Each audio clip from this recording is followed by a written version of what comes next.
नमस्ते दोस्तों, अगर आपको चक्रवृद्धि ब्याज में किस्त का सवाल नहीं आता है तो इस वीडियो को पूरा देख के जाना। अगर वीडियो को पूरा नहीं देखोगे तो फिर सीखोगे कैसे। यकीन मानिए, किस्त का सवाल मैं इतना आसान कर दूंगा कि आप देखोगे तो बोलोगे सबसे पहले मैं तो इसी को करूंगा। चलिए स्टार्ट करते हैं। 13,360 रुपए की धनराशि 8 सही 3/4% वार्षिक चक्रवृद्धि ब्याज की दर से उधार ली गई तथा इनका वापसी भुगतान 2 वर्ष में 2 समान वार्षिक किस्तों के द्वारा चुकाया गया। प्रत्येक किस्त की राशि कितनी थी? प्रत्येक किस्त की राशि। तो आपको जो काम करना है वो केवल रेट से काम करना है। रेट देखिए कितना दिया गया है, 8 सही 3/4% दिया गया है। इसकी फ्रैक्शन वैल्यू कितनी हो जाएगी? इसकी फ्रैक्शन वैल्यू हो जाएगी 7/80, मतलब 80 रुपए पर 7 रुपए का ब्याज। ठीक है, तो कितना हो जाएगा? 87। कितना हो जाएगा भैया? 87 हो जाएगा।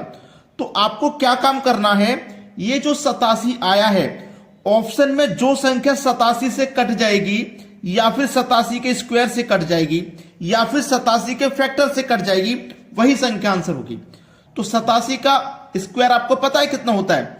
7569 होता है। 7569, ठीक है, 7569 ये रहा बी ऑप्शन सवाल का बिल्कुल सही जवाब है। हो सकता है आपको थोड़ा सा अभी कम समझ में आ रहा हो, वीडियो को पूरा देखिए तो सही, सारे डाउट्स क्लियर हो जाएंगे। पहला सवाल जिसको मात्र हमने लगभग 5 सेकंड में हल किया, ज्यादा समय तो नहीं था भाई, मैंने आपको समझाया तो समय लगेगा, लेकिन अगर मैं आपको समझाता नहीं तो केवल मुझे 5 सेकंड लगते। 87 का स्क्वायर करना था, आंसर आ गया। या तो 87 से कटा लो, या 87 के स्क्वायर से कटा लो, या 87 के फैक्टर से कटा लीजिए। क्लियर होगी ना बात सभी को? चलिए आप देखते हैं अगला सवाल। अगला सवाल है, एक बिल्डर द्वारा ली गई राशि का 4% वार्षिक चक्रवृद्धि ब्याज की दर से 2 वर्षों के अंत तक 2550 रुपए की राशि 2 बराबर किस्तों में चुकाता है। प्रत्येक किस्त कितनी है? बड़ा ही अच्छा सवाल। आपको क्या करना है, रेट लेना है। रेट 4% है, 4% की फ्रैक्शन वैल्यू 1/25 होती है। तो क्या करना है, 25 में 1 जोड़ देंगे, जैसे पिछले क्वेश्चन में 80 में 7 जोड़ा था, ऐसे ही 25 में 1 जोड़ दो तो कितना हो जाएगा भैया? 26। तो 26 से कौन सी संख्या ऑप्शन में ऐसी है जो पूरी पूरी कट जाएगी? 26 से कट जाए, 26 के स्क्वायर से कट जाए, या 26 के फैक्टर से कट जाए। 26 के फैक्टर होते हैं 13 दूनी 26, यानी कि 2 से भी कट जाए और 13 से भी कट जाए। तो याद रखना, 2 से वही संख्या कटती है जिसका इकाई अंक सम हो। तो केवल एक ही ऑप्शन ऐसा है जिसका इकाई अंक सम है। इनका इकाई अंक सम नहीं है तो 2 से ये नहीं कटेंगी। जब ये नहीं कटेंगी तो ये आंसर भी नहीं होंगी। अब 13 से कटा के देख लो, 13 कम 13, 13 चौके 52, कट गया 13 से। चलिए 26 का स्क्वायर कितना होता है? 676 होता है। 26 के स्क्वायर से भी ये कट जाएगी। अगर आप 676 का गुना 2 से करोगे, 676 का गुना 2 से करोगे तो 2 छिक्के 12, हासिल लगा 1, 2 सत्ते 14, हासिल का 1 15, हासिल लगा 1, 2 छिक्के 12 और 1 13। कट गया कि नहीं कट गया? 676 से 2 बार में 1352 आ गया कि नहीं आ गया? तो हमने स्क्वायर से भी कटा के देख लिया, फैक्टर से भी कटा के देख लिया।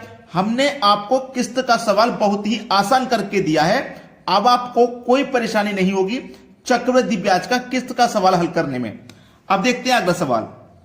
अगला सवाल है, एक आदमी 10% चक्रवृद्धि ब्याज की दर पर 21,000 रुपए का ऋण लेता है। हर वर्ष के अंत में बराबर किस्त देनी पड़ेगी कि 2 वर्षों में ऋण का भुगतान हो जाए। आपको कुछ नहीं करना, जो रेट होता है ना बस उसी को लेना है। हमेशा रेट को लीजिए। रेट 10% है, इसकी फ्रैक्शन वैल्यू 1/10 होती है। 10 में जोड़ दो 1 तो 11, तो 11 का स्क्वायर करो कितना होता है? 121। तो या तो 11 से कटा लो या 11 के स्क्वायर से कटा लो। 11 का स्क्वायर 121। अब 121 से कटने वाला ना आपको एक ही ऑप्शन दिखाई दे रहा है, बी ऑप्शन। पूरा पूरा कट रहा है। 121 से 121 एक बार में कट जाएगा और ये 2 0। सिंपल था कि नहीं था? आपका आंसर आ गया बी ऑप्शन। सभी को क्लियर है ना? अब भाई हम इतनी मेहनत से आपको पढ़ा रहे हैं, अच्छी अच्छी ट्रिक सिखा रहे हैं, और आपने वीडियो को अभी तक लाइक नहीं किया तो ये गलत बात है भाई। वीडियो को लाइक तो कर दो। हम जो मेहनत आपके लिए करते हैं सवाल को शॉर्ट ट्रिक से बताते हैं। हम केवल आपसे एक लाइक मांगते हैं कि लाइक कर दो बस, ठीक है। अब देखते हैं अगला सवाल। अगला सवाल है 12,300 रुपए की राशि का ऋण 5% वार्षिक चक्रवृद्धि ब्याज की दर से हर वर्ष के अंत में 2 समान किस्तें देकर चुकाता है, तो प्रत्येक किस्त की राशि ज्ञात करें। आपको मैंने बताया है कि आपको केवल रेट लेना है, रेट से मतलब है। रेट कितना है 5% का, और 5% की फ्रैक्शन वैल्यू 1/20 होती है।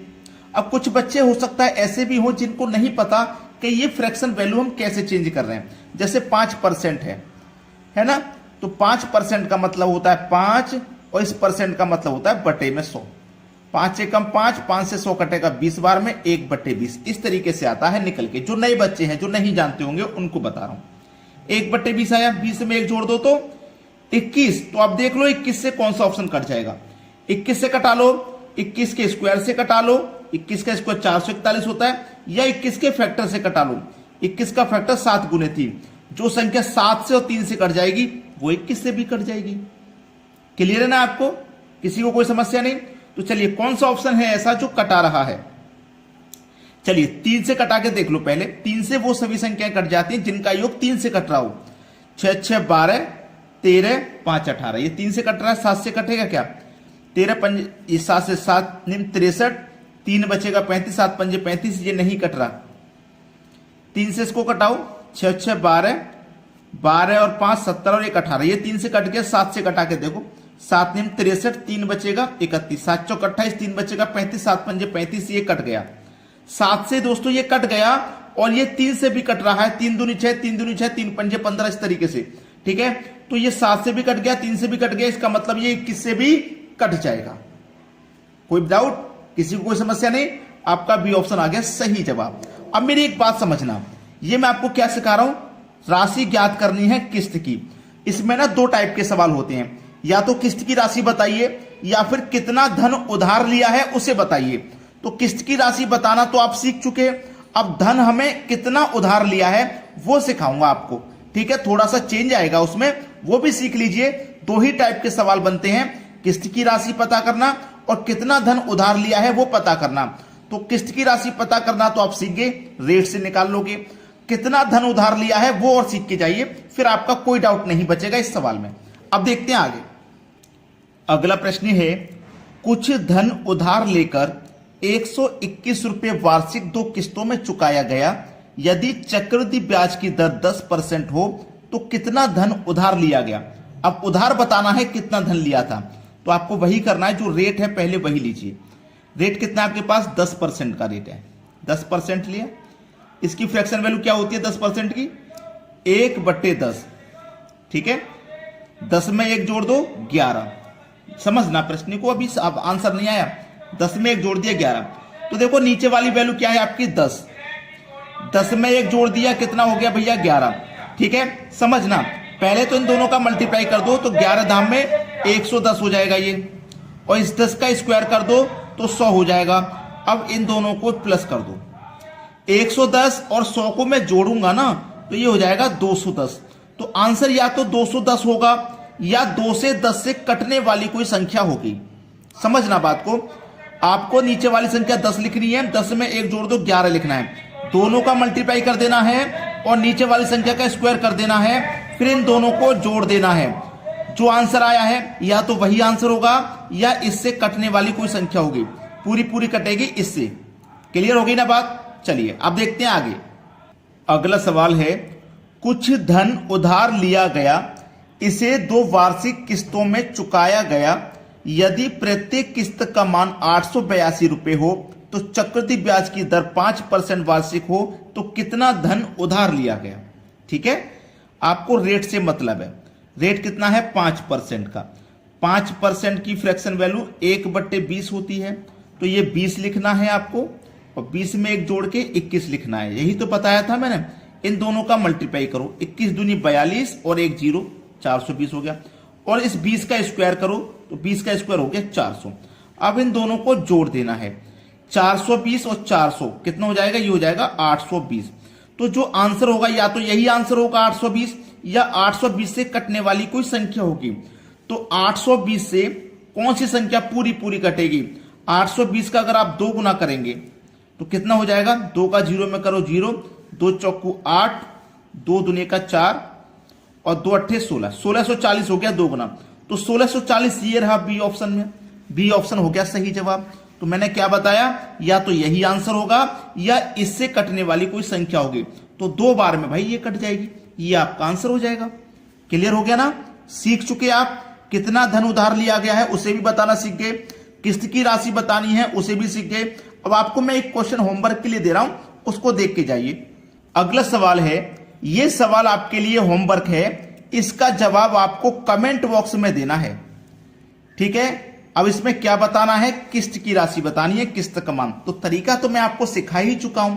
एक सवाल प्रैक्टिस के लिए तो बिल्कुल बनता है, तो सभी बच्चे प्रैक्टिस के तौर पे इस सवाल को हल करेंगे अपने हाथों से, और जो आंसर आएगा उसे कमेंट में बता देंगे, सर ये आंसर आया है हमारा। ये सवाल सभी बच्चों के लिए है, सभी बच्चे करके बताएंगे। ठीक है? और वीडियो को अगर अभी तक लाइक नहीं किया तो लाइक करो, और शेयर नहीं किया तो भैया शेयर जरूर कर दें। ठीक है दोस्तों, धन्यवाद।